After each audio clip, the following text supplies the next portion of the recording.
So when we, like in a retreat, when we first skim off the surface and we take away the surface questions, it might take a couple of days to finish the mind's yes buts. Right. And then, boom, when there's no more yes buts left, there is this like this letting go and this openness. Yes. And then from there, what's in, because I very much always include the daily life and the patterning and the fears and the challenges and the difficulties and the struggles and the relationship problems, whatever it is. People might come and sit in the hot seat with me and bring up this whatever, and together we will walk through an interaction that collapses that into a seeing that brings that being into their own realization, their own seeing, their own vroom.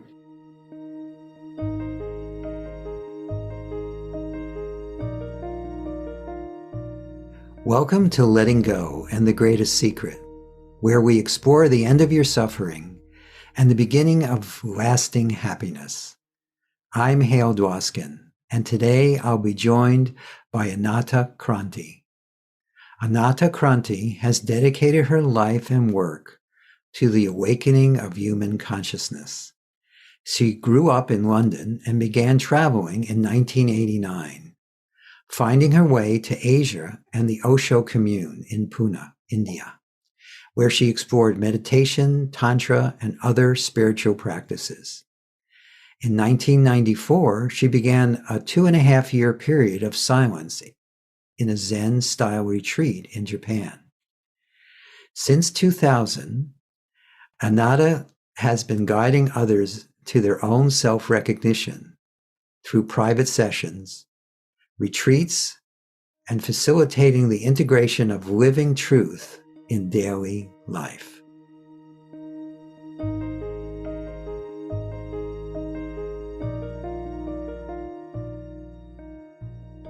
Let's just start out by, can you tell everyone a little bit about Ananta and what she talks about?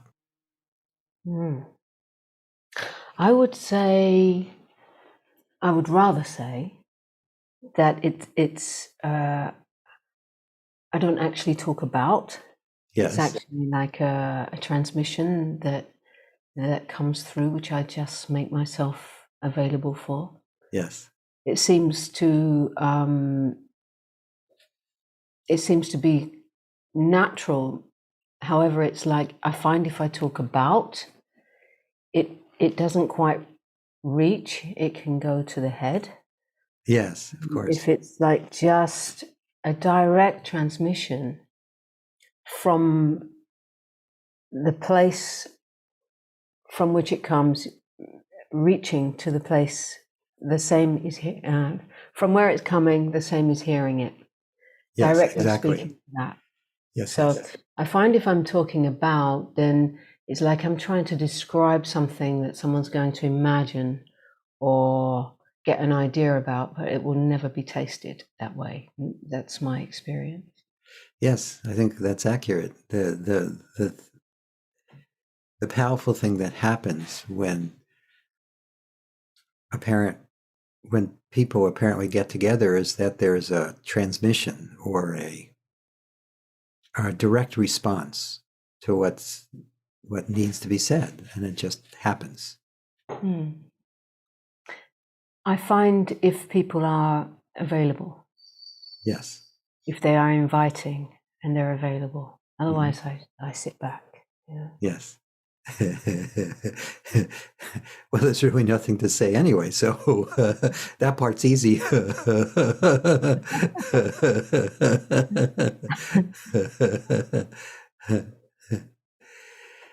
So what is it that speaks? Life. Life is speaking in all the ways, all the time. Yeah, but as you know, as most of us know, humans are so conditioned to imagine themselves as separate, as an entity by themselves. And life is, my life is different from your life, you know, and take it really personally. So hearing life speak in all its ways, from all its corners, needs an availability of being here. Otherwise, if humans are just living in the thinking process, there really is no listening. That's interesting. But isn't even the thinking process this? Of course. Of course. However, when it gets patterned, identified with, and patterned and programmed, it's still this. What else can there be? Yes, exactly. However, it's believed to be a reality by itself, separate. Yes, absolutely. It's the belief. Yeah. Yeah, this all based on this. The belief is just the sense of me that seems to be distinct from you. Is that a fair way to describe it?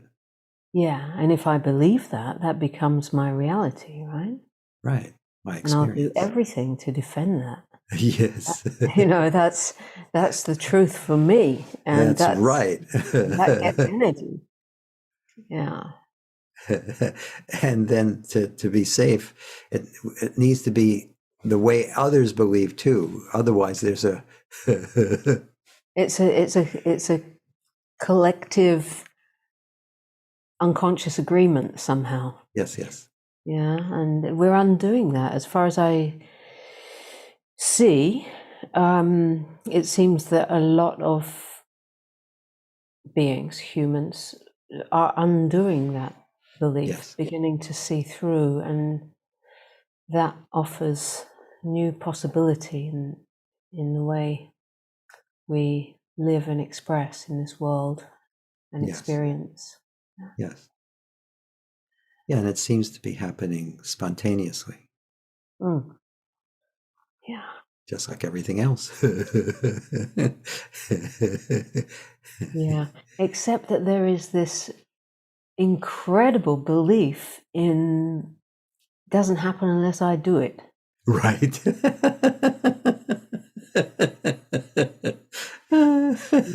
Well, there is a truth within that, because I, as life, need to be present to it. Otherwise, it happens differently.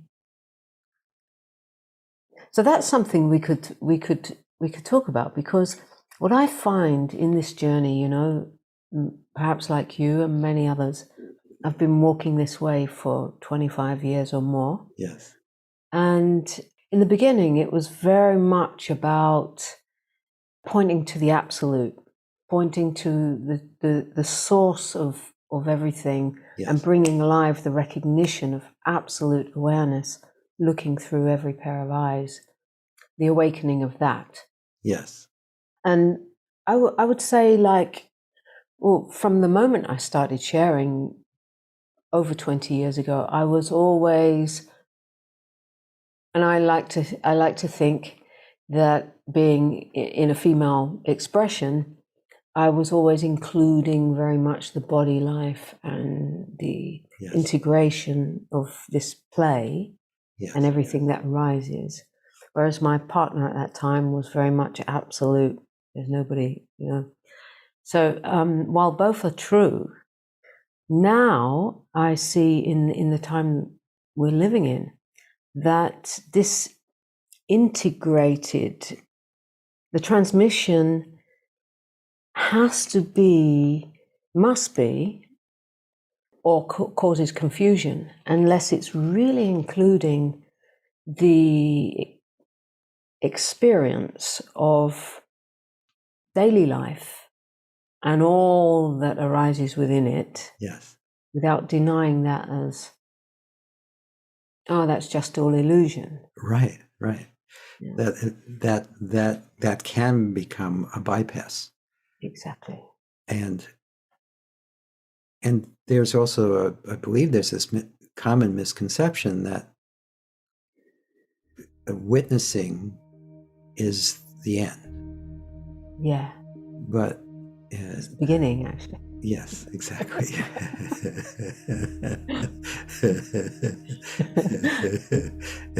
Definitely. Yeah, for most people, just starting to recognize that they're not the body-mind world and all the things happening in it, there is this awareness of it. That's revolutionary for most people. Most people are just, they're still completely on automatic, responding in a programmed way based on what was and what might be. And so it's a revolution to recognize that much, but it is just the beginning. Because right. if you go ahead. It's the beginning of the end. Yes, yes. The beginning of the end. Okay, go ahead. No. I'm interviewing you. I'm talking too much. No. I was enjoying that flow. I wanted to point that because somehow, even though it's just the beginning, that can also, everything can cause confusion in the language we use. So it's like people can think, oh, is this not it then? Like they have the recognition of absolute awareness looking through every pair of eyes, like there's a stopping of the mind and the recognition that this is who am I? This is the only I in existence.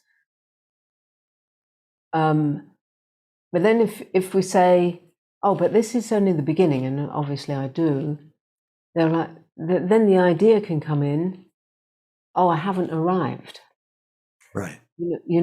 And it somehow, and I don't know how it was for you, but in my story, in my journey, that moment of really recognizing that and really no turning back from that, that absolute stopping, was so important. It was so absolutely recognized as everything. This is it. This is my life bows to that. Yes. It has to get that value. Otherwise, if the value is skipped over, like there's a recognition but no value of it. Yes. And there's a skipping over of the value, then there's still the yes, but I still got this experience and I still got this. Yeah. It's such a Yeah. It is it's interesting. For as many expressions as there are, both expressions of the absolute emptiness and presence, that is, each one has its unique way of describing it and bringing it forth. And at the same time, there are 8 billion expressions of that same thing. Most of those expressions are not even interested or aware that there is this possibility. Yeah. And so the interaction is different, or can be very different. And it's all beautiful. It's all beloved. Yeah. It's however, when an amount of humans are so deeply ingrained in identification with the program, it can be extremely suffering. Yes. It can be extremely painful. No. The Buddhists, I think, the Buddhists and the Hindus had it, they don't like being called Hindus, but had it right when they talk about how life is suffering, and that's the case, the more there's identification. Yeah, I would agree. Definitely. So you mentioned earlier when we were discussing this before we started having this conversation that you have a book. Can you tell me just a little bit about the book? Yeah, this beautiful little book, it really, I mean, I know it can sound a bit cliche, but it really happened by itself. Yes. Like everything does, but this was really, it really just came like the people So I lived in Thailand for many years, and I used to sit on my balcony and have meetings, and people would come. they were really in-depth, intensive processes. We were doing 4-day journeys. Mm-hmm. And people were joining online, and some people started to transcribe the talks. Yes. And then they went to the next level, they got proofread, and then somebody showed up to do the next level. And it just continued like that until someone showed up and said they could do the printing, put it together, put the cover, blah, blah, blah. And it just really happened like that. And these are very beautiful satsangs, or whatever we want to call these true meetings, where each little chapter is started with a very deep dropping, guided dropping into the depth of being. So that's all kind of laid out in the book, that they go through this process before they start reading the chapter. So when that happens, then they are open and available with an empty mind, and they can just take the transmission that is alive, vibrating beyond the words, and yet through the vehicle of the words is coming through. Yes. And I have been told by many that gave me feedback, was like that it's so alive when they, and that was my experience in reading books many years ago, when I used to read, like Nisargadatta or Papaji, or books like that was so direct. It would just be like hitting and waking me up. And so it's that kind of flavor, and it's recorded talks. That's great. What's the title of it? What Looks Through Your Eyes. Yeah, I like that title. Or what is looking through your eyes? What is looking through your eyes? Yes. With a question mark, yeah. It could also be said, I know this isn't your title, but it could also be described, is there someone looking through those eyes? Yeah. It's a question that evokes a looking. Yes. And that's often when I, every meeting or session I always start with a very deep dropping until there's absolutely nothing in the space, full, alive, vibrating. Yes. And then before I invite people to open the eyes, I ask them to take a look at what is actually looking when the eyes open. Yes. Instead of looking at what they see, look at what is looking. Yes. At the object. Mm-hmm. Yes. So how long does that deep dive take usually? Depends how long I've got. Well, the reason I'm asking is that, do you think it'd be appropriate for you to do that for everyone who's listening now? I've never explored that just on a talk like this, but that could be interesting. Yeah, well, it could be fun. When I'm asked to speak in this type of situation, I always try to share something that is more experiential. I mean, of course, just the conversation itself has that effect, but I feel like interviewing you now. I feel like, what is it that you actually do? Well, two things. One is I teach something called the Sedona method, which was inspired by a fully realized person named Lester Levinson, and then he gave all those copyrights to me in the early 90s and said I would continue the work. And how it's evolved since then to having a very strong non-dual component. It didn't have that before. It did. It was always in the underpinning, and he was, but the practice itself originally was just a very directed, powerful way of letting go of apparent limitation. And it still is that. it's evolved. That part has evolved too, but it's since then it's also evolved into a very powerful pointer towards non-duality over the past, let's see, 91 or 2. Wow. I've been doing this since the 70s, and the Wow. method's been around since the early 70s. Uh-huh. But the bringing in more of the non-dual component started in the early 90s. Right. And a lot of that, of course, is silent. Yeah. So, do you have meetings now? Do you meet with people? And Yeah. so tell me about that. Tell me what. So I've just arrived in England very recently, last week, and I will have a few meetings around the country, and then that are like evenings or one-day events, and then I'll have a 5-day retreat here where it's much more in depth.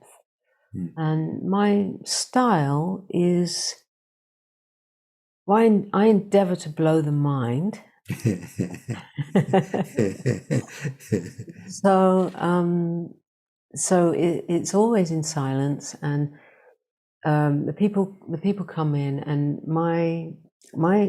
that's my you know, and I'm just saying this for the people listening, but all I need to do is get out of the way. Yes. Yeah, and the intention is in the space. So the only thing needed from me is to get out of the way.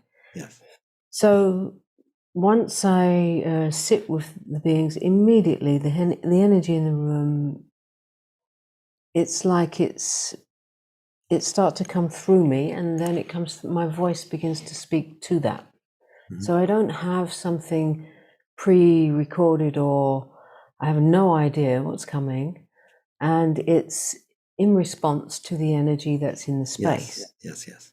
So through that, in this awareness, there is a sensing of everything that's in the space, and the words speak directly to every aspect that's here. And I feel it in my body when there's a dropping, because it's being spoken to, it's being heard, and then they relax and let go. And that continuously happening for about 45 minutes, there's this dropping and dropping and dropping. And once I sense the dropping and enter into the vastness, then Shakti begins to arise. Yes. So as she begins to arise, then there is this experience of kind of bliss filling the space. Yes. Beauty and bliss. And then I begin to speak to that and evoke more of that. Yes. That's what comes through. So the room becomes more and more filled with this potency that is undeniable. Yes. So that speaks for itself. That is, I don't have any work to do, because that is the space, that creates the space for anything and everything to then come forward and unravel within this love, within this truth, within this Sat Chit Ananda. Yes. And so once that's there, it's like they've dropped, because they sense it and they experience it directly. So it's not, they already get it, that it's not something to believe from me. It's already in there. So once that's, I won't open the meeting until the room is filled with this potent aliveness. If it takes an hour, I'll go an hour. But that's I don't open the meeting until that's dominant. And of course, I feel in my body, I feel if there's mind stories and chatter going on in the heads, I speak to that. I call on that. So once it opens, then it comes by, you know, it comes by itself. I would just meet the eyes of whoever, and it just comes so precise and so accurate and so boom and boom and boom and boom, you know, and it's beautiful for me to actually witness the happening of that, or Yes, yes. see how precise that is, because it's not mine. I couldn't do it. Right.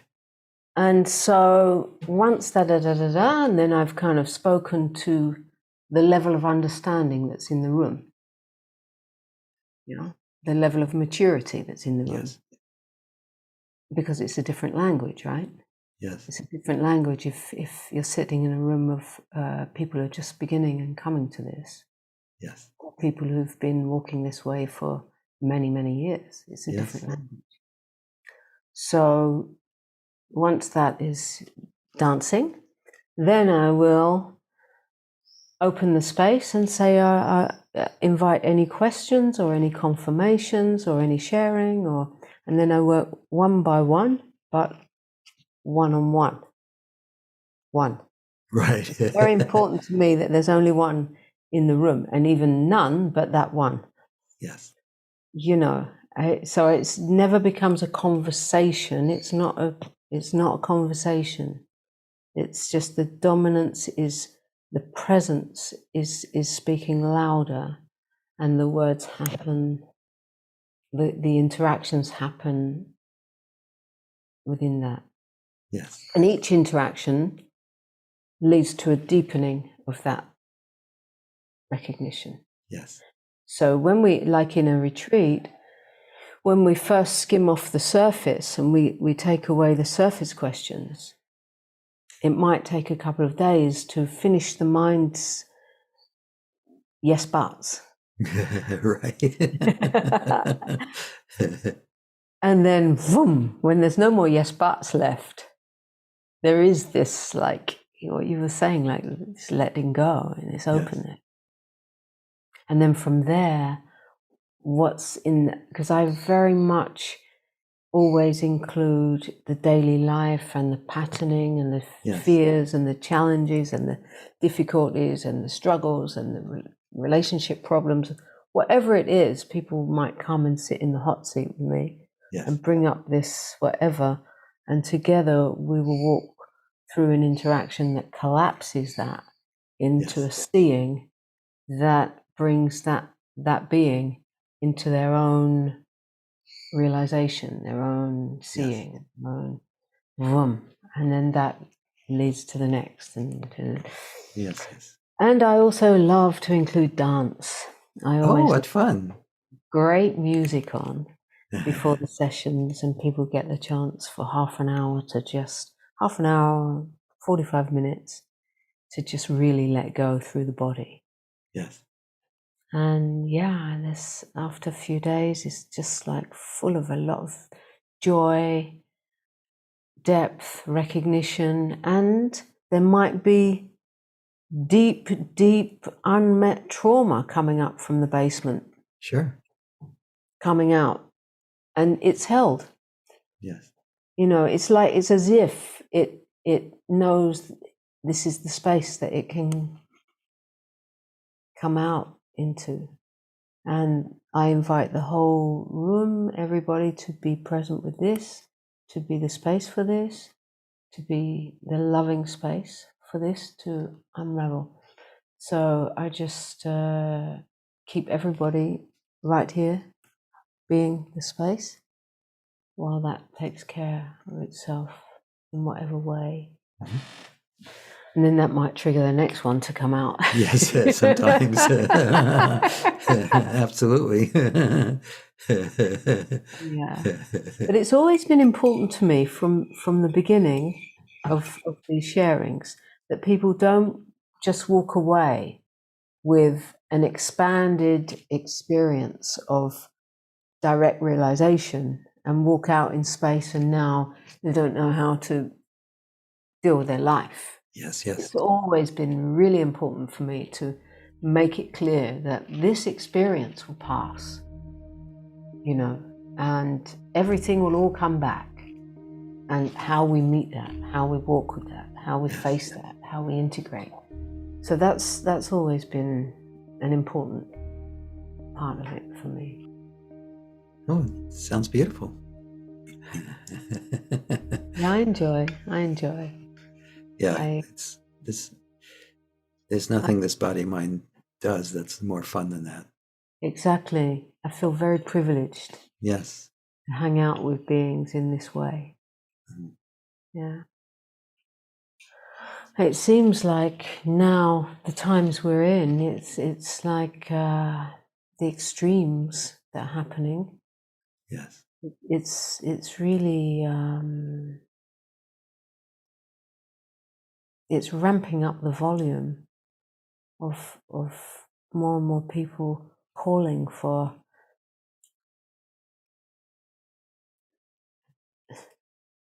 something real in this life, like what's, Yes.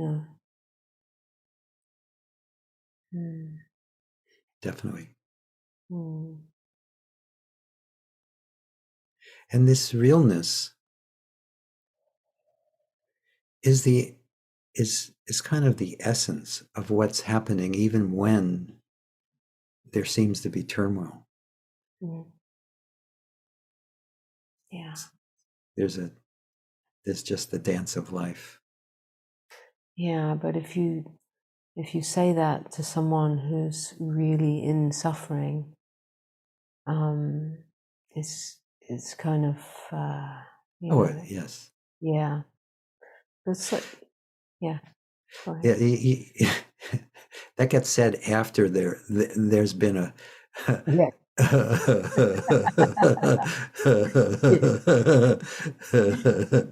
yeah, because often if you say it first, it's not heard, and it feels like the person feels like they're not being recognized or Exactly. acknowledged.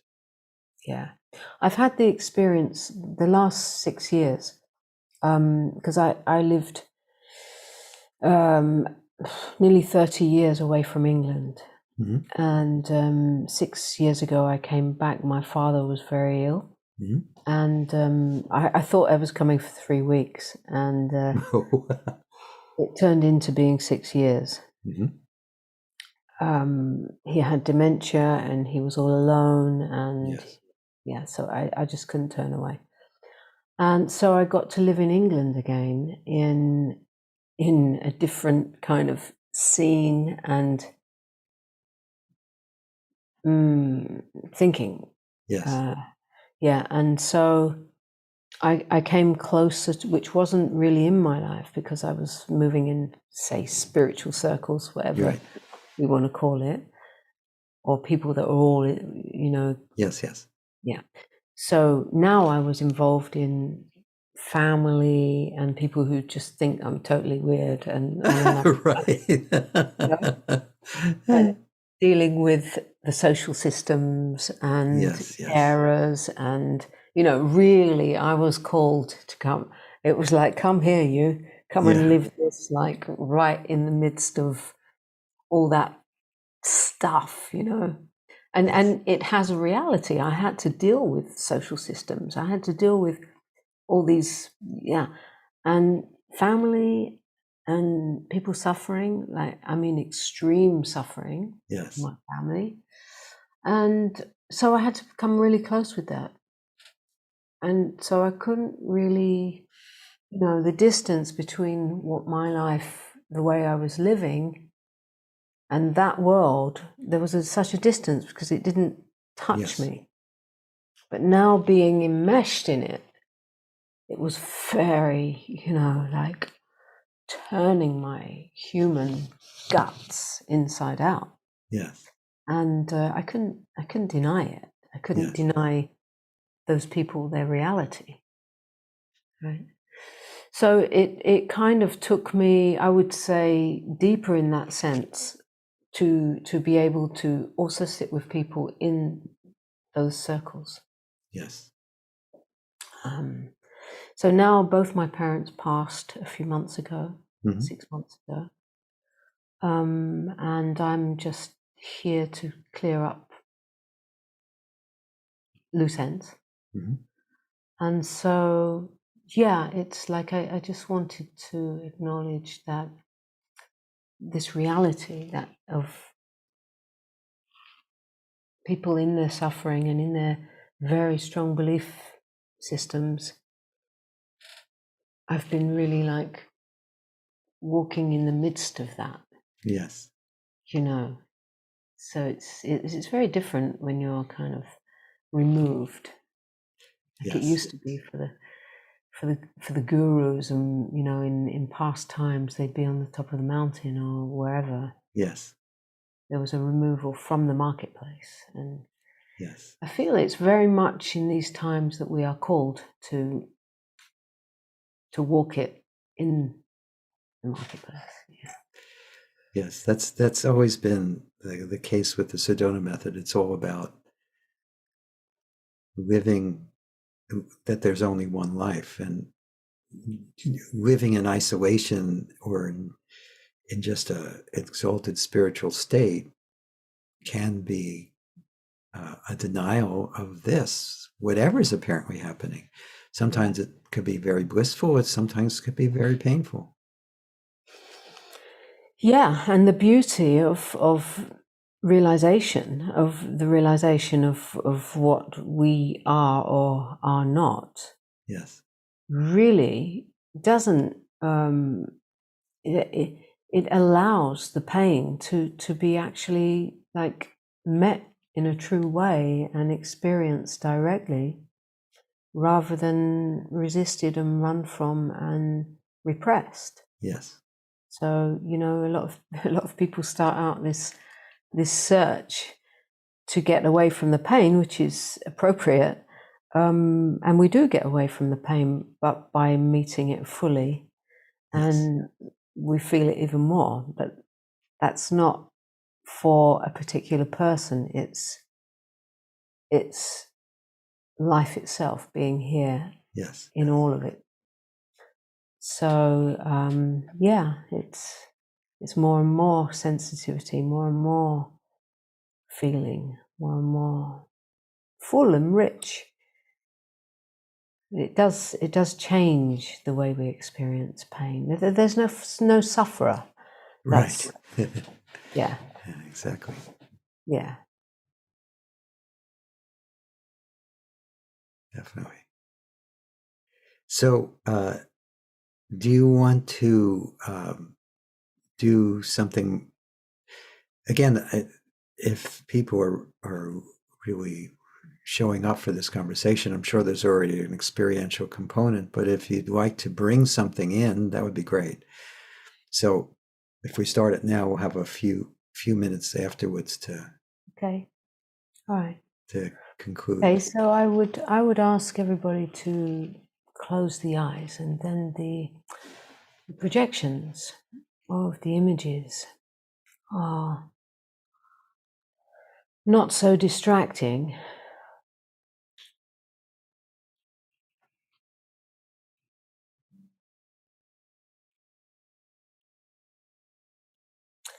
And taking a moment to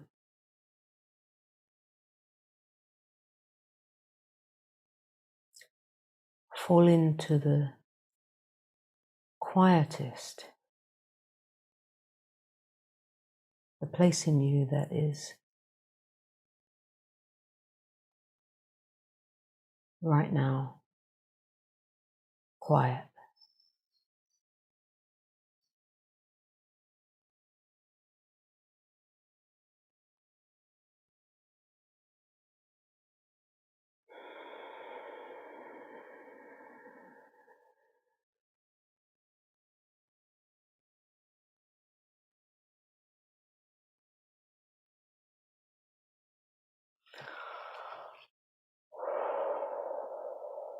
And letting go a little deeper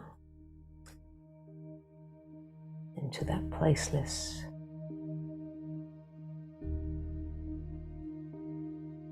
place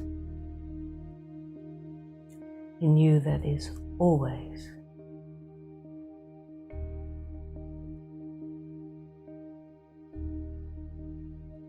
quiet.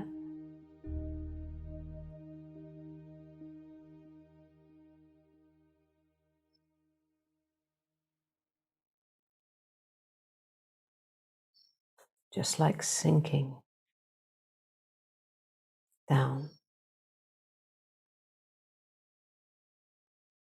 through the ocean.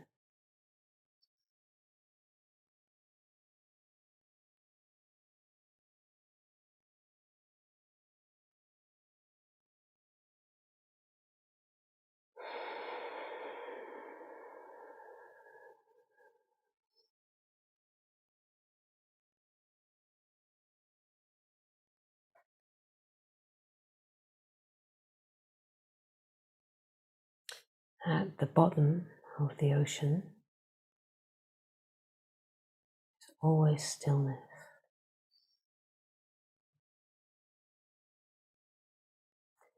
Regardless of waves.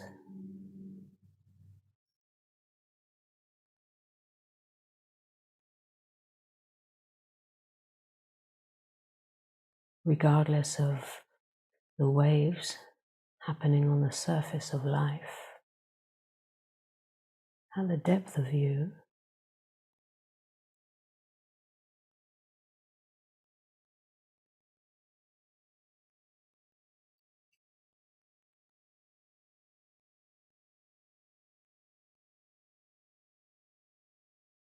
is stillness.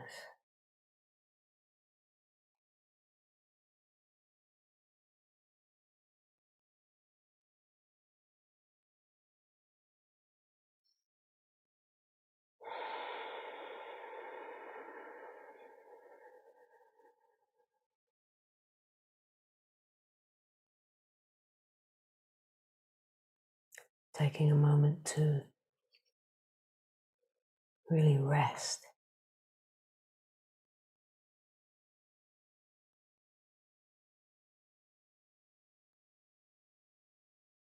in what it is just to be.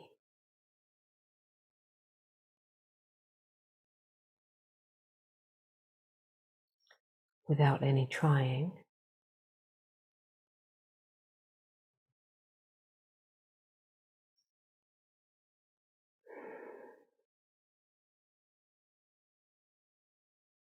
without any effort.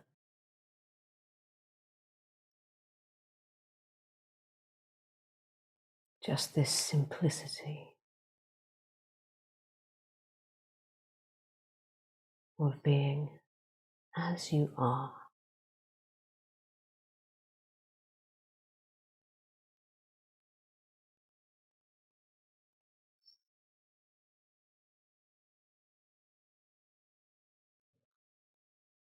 And letting go a little deeper.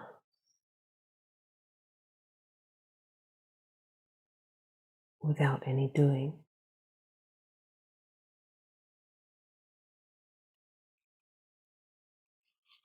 Ah.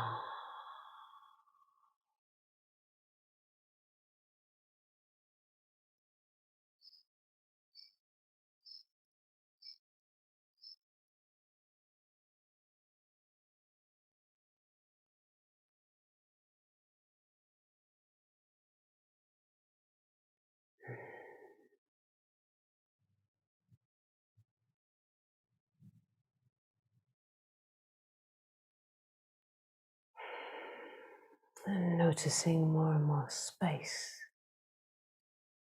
beginning to open.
There is nothing you need to do to be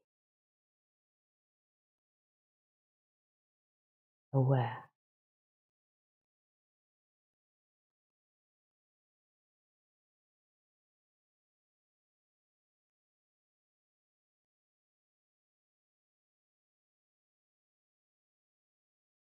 And with the eyes closed, maybe you could take a look to see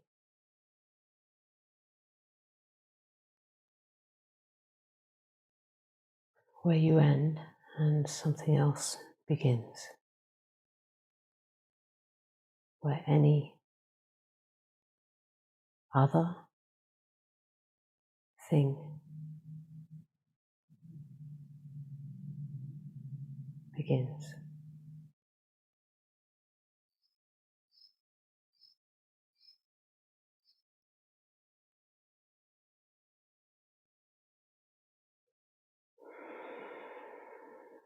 And if you see that there is no ending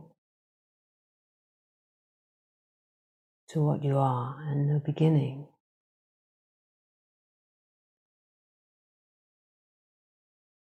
of any other thing, you can go on opening and opening and opening.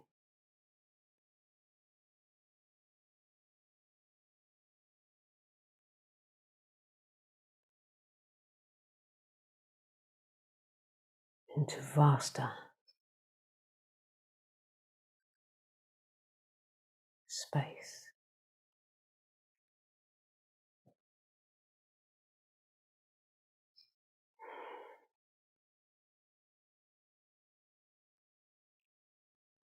In the same moment, you are still aware of what is happening on the surface.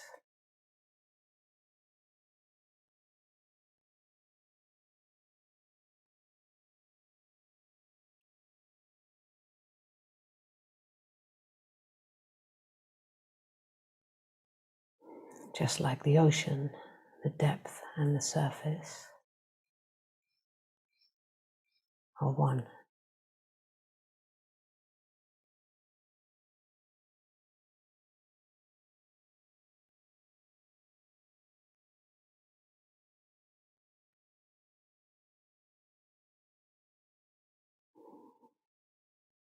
And in a moment,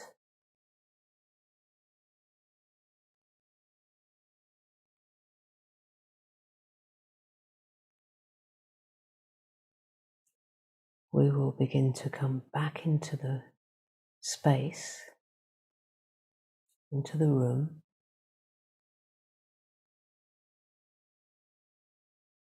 yet this that is here, this depth of being aware, doesn't go anywhere.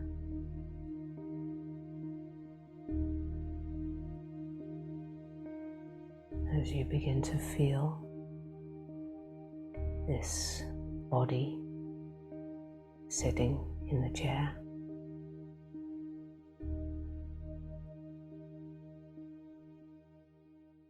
its sensations and the space in which it sits, can slowly, slowly move towards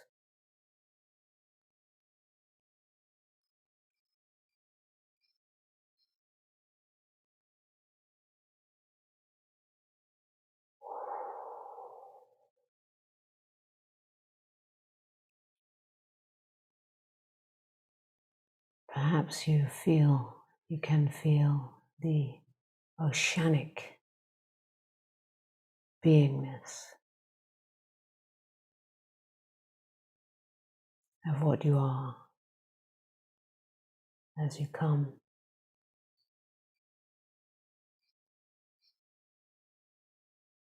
back in the room, gently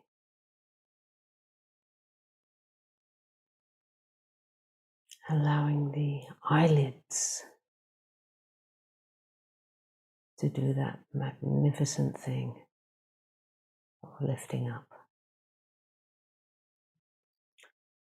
opening to a world of shape, color, and objects.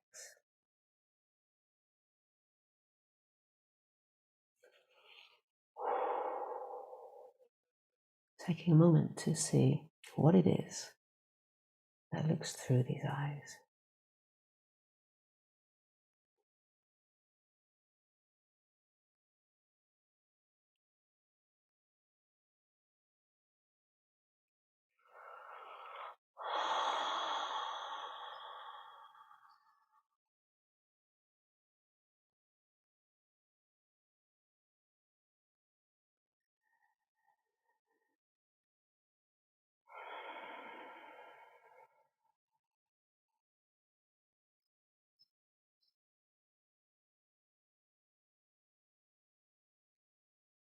Mm.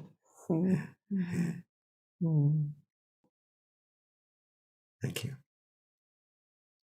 Thank you. That was a nice gift for everyone listening. And for me too. Yes. That's beautiful. What we call a bird. Yes. Will was speaking in the background. Yeah.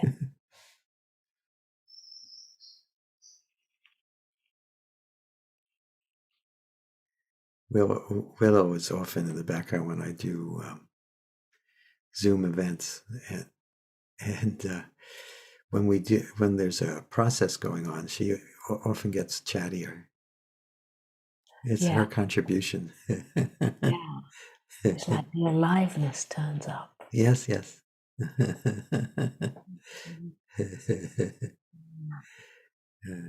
So thank you. This has really been lovely. Yeah, for me too. Yes. Yeah, thank you. Thank you. So if people want to get in touch with you, how do they do that? Yeah, I'm in the middle of a website transition, but my website is www.ananta-kranti.com. And there will be links to this and that and events, and Great. yeah, there are events happening in England, and I also have regular Zoom calls going on. Great. An intimate online. Yeah. Terrific. Thank you so much. It's been a Lovely. pleasure spending this time with you. I'm sure everyone really enjoyed it as much as I did. And we'll put your website in the show notes as well. Thank you very much. Yeah.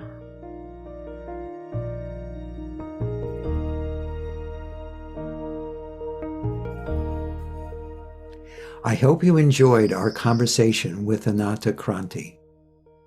You can learn more about Ananta at ananta-kranti.com. That's ANANTA-KRANTI.com. If you've enjoyed this podcast, please subscribe so you have immediate access to future episodes. Please give us a 5-star rating and share it with the people you care about. If you'd like to learn more about my work, my mentor Lester Levinson's work, and the Sedona Method, please visit www.sedona.com. As you explore our site, you learn the key to lasting happiness, success, peace, and emotional well-being. We have books, courses, events, and plenty of free material to explore. Again, go to sedona.com. That's SEDONA.com. Thank you for being here, and we'll catch you on the next episode of Letting Go and the Greatest Secret.